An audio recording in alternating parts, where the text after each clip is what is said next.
Hello friends, ಮೆಸ್ಸಿಯವರ ಔಟ್ಲೈನನ್ನು ready ಮಾಡಿದ್ದೀನಿ. ಡಿಸ್ಕ್ರಿಪ್ಷನಲ್ಲಿ link ಕೊಟ್ಟಿರ್ತೀನಿ, ಒಂದ್ಸರಿ ಚೆಕ್ ಮಾಡಿ. ಡಾಮ್ಸ್ ಪೆನ್ಸಿಲ್ನಿಂದ ಇವತ್ತು ಶೇಡಿಂಗನ್ನು ಮಾಡ್ತಾಯಿದ್ದೀನಿ. ಇದರಲ್ಲಿ HB ಇಂದ 10B ತನಕನೂ ಇರುತ್ತೆ. ಚೆನ್ನಾಗಿದೆಯಲ್ಲ ಪೆನ್ಸಿಲು, ರೆಡ್ ಕಲರಲ್ಲಿದೆ. ಕಲರ್ ಅಂದರೂ ತುಂಬ ಚೆನ್ನಾಗಿದೆ, ನನಗಂತೂ ಇಷ್ಟ ಆಯಿತು.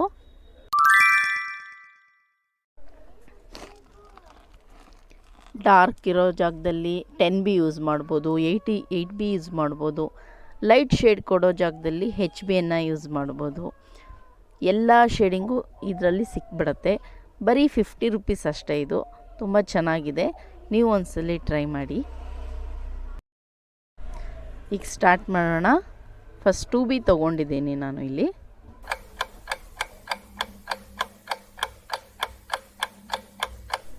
ಶೇಡಿಂಗ್ ಮಾಡುವಾಗ ಲೈಟ್ ಶೇಡ್ ಕಡೆಯಿಂದ ಡಾರ್ಕ್ ಕಡೆ ಹೋಗಬೇಕು. ಎಲ್ಲೆಲ್ಲಿ ಡಾರ್ಕ್ ಏರಿಯಾಸ್ ಇರುತ್ತೆ ಅಲ್ಲಿ 10B 8B ಕೂಡ ಯೂಸ್ ಮಾಡ್ಬೋದು. ಇಲ್ಲಿ ನಾನು ಫಸ್ಟ್ ಲೇಯರನ್ನು 2B ಇಂದ ಸ್ಟಾರ್ಟ್ ಮಾಡ್ತಾಯಿದ್ದೀನಿ.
ಬ್ಲೆಂಡಿಂಗಿಗೆ ಬ್ಲೆಂಡರನ್ನು ಯೂಸ್ ಮಾಡ್ತಾ ಇದ್ದೀನಿ.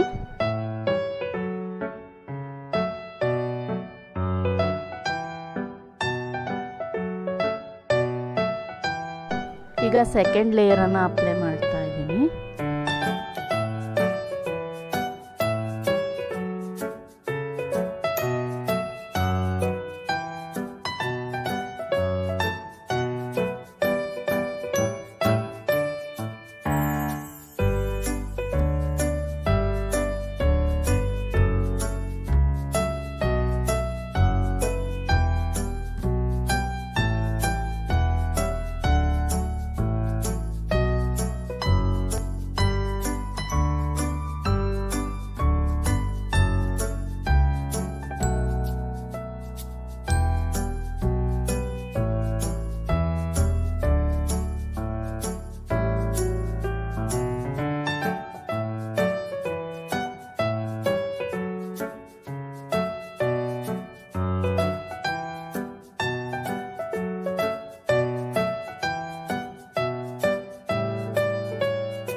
ಸ್ಪೇಸ್ ದೊಡ್ಡದಿರೋ ಜಾಗದಲ್ಲಿ ನಾವು ಟಿಶ್ಯೂ ಪೇಪರನ್ನು ಯೂಸ್ ಮಾಡ್ಬೋದು. ಇದರಿಂದ ತುಂಬ ಚೆನ್ನಾಗಿ ಬ್ಲೆಂಡಿಂಗ್ ಆಗುತ್ತೆ. ಡಾರ್ಕ್ ಏರಿಯಾಸ್ಗಳಿಗೆ ನಾವು 10B ಯೂಸ್ ಮಾಡ್ಬೋದು ಮತ್ತು ಚಾರ್ಕೋಲನ್ನು ಯೂಸ್ ಮಾಡ್ಬೋದು. ಇಲ್ಲಿ ಕ್ಯಾಮ್ಲಿನ್ ಅವರ ಚಾರ್ಕೋಲ್ ಪೆನ್ಸಿಲನ್ನು ನಾನು ಯೂಸ್ ಮಾಡ್ತಾ ಇದ್ದೀನಿ. ಇದರಲ್ಲಿ 3 ಶೇಡ್ಸ್ ಇರುತ್ತೆ, ಸಾಫ್ಟು, ಮೀಡಿಯಮು ಮತ್ತು ಹಾರ್ಡು. ನಾನಿಲ್ಲಿ ಫಸ್ಟ್ ಸಾಫ್ಟನ್ನು ಅಪ್ಲೈ ಮಾಡ್ತಾ ಇದ್ದೀನಿ.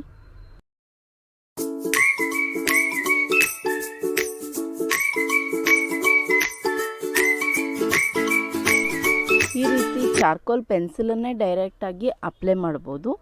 ಮತ್ತು ಇದೆ ಚಾರ್ಕೋಲ್ ಪೌಡರ್ ಸಿಗುತ್ತೆ ನಮಗೆ, ಅದನ್ನು ಕೂಡ ಡಾರ್ಕ್ ಏರಿಯಾಸ್ಗಳಿಗೆ ಯೂಸ್ ಮಾಡ್ಬೋದು. ಅದು ಹೇಗೆ ಅಂದರೆ ಇಲ್ಲಿ ತೋರಿಸ್ತೀನಿ ನೋಡಿ.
ಚಾರ್ಕೋಲ್ ಪೌಡರ್ ಸಿಗುತ್ತೆ, ಅದನ್ನು ಇಯರ್ಬಡ್ ತೊಗೊಂಡ್ಬಿಟ್ಟು ಡಾರ್ಕ್ ಏರಿಯಾಸ್ಗಳಿಗೆ ಕರೆಕ್ಟಾಗಿ ಅಪ್ಲೈ ಮಾಡ್ಬೋದು.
ಹೇಗನ್ನಿಸ್ತು ಅಂತ ಕಮೆಂಟ್ ಮಾಡಿ ತಿಳಿಸಿ. ಒಂದು ಲೈಕ್ ಕೊಡೋದನ್ನು ಮರಿಬೇಡಿ ಮತ್ತು ಸಬ್ಸ್ಕ್ರೈಬ್ ಅಂತೂ ಖಂಡಿತ ಮಾಡಿ.